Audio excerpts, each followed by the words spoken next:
Buenos días, mi nombre es Carolina Valle Gutiérrez y este es mi video acerca de la situación problema donde rediseñamos las estrategias de movilidad del vehículo explorador de Marte.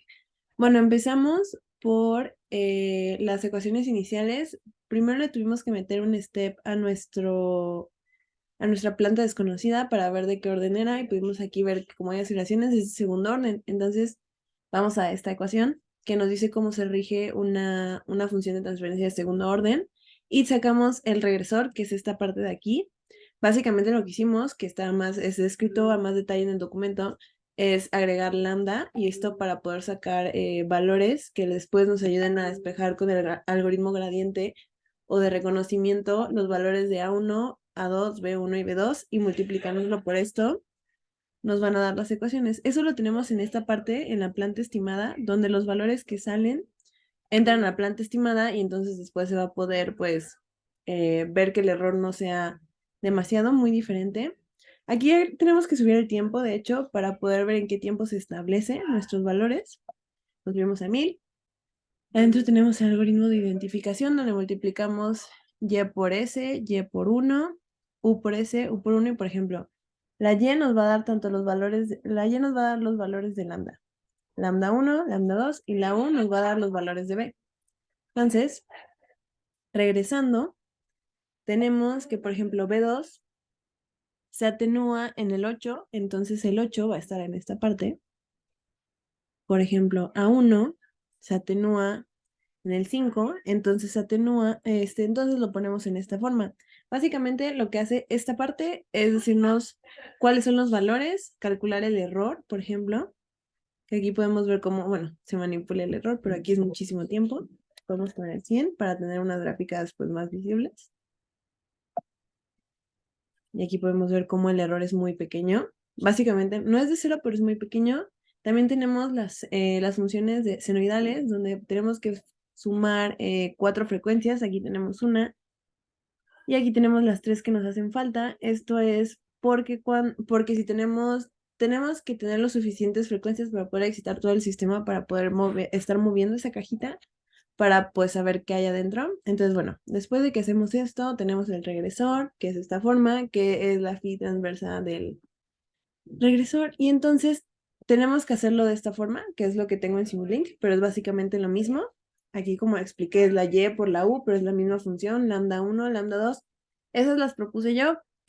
Con 5 y 6 fueron valores aleatorios, pero fueron pequeños solamente para poder notarlos más rápido. Y lo que fue cambiando fue gamma, dependiendo de cuánto tardaba en atenuarse, fue 100, que al final es negativo, es menos 100, y eso lo podemos ver aquí en el algoritmo de identificación.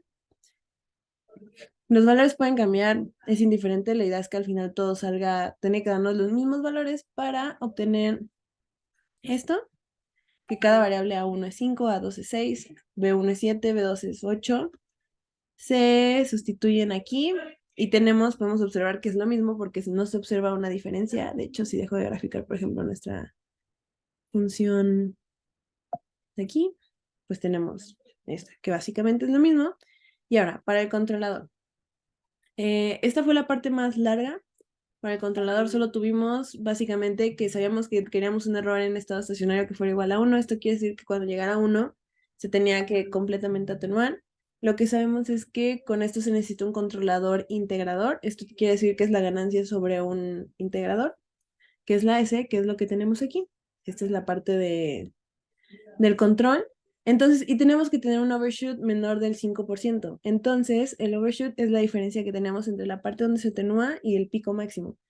Entonces, lo que hicimos es agregar aquí el controlador y nos da esta grafiquita que podemos ver que nuestra función se atenúa en 1. De hecho, se puede poner un poco más pequeña para tener a mayor detalle lo que está pasando. Aquí está. Entonces, el overshoot es el pico y la diferencia de dónde se atenúa. Aquí podemos observar que no hay un pico. De hecho, la parte más alta es donde se atenúa. Entonces, error estacionario ya está en 0, es nulo.